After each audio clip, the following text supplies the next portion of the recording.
আমি চিৎকার করে কাঁদিতে চাইয়া করিতে পারিনি চিৎকার।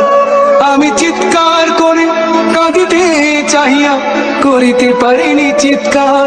বুকের ব্যথা বুকে চাপাই নিজেকে দিয়েছি ধিক্কার। কতটুকু অশ্রু গড়ালে হৃদয় জলে সিক্ত, কত প্রদীপ শিখা জ্বালালে জীবন আলোয় উদ্দীপ্ত।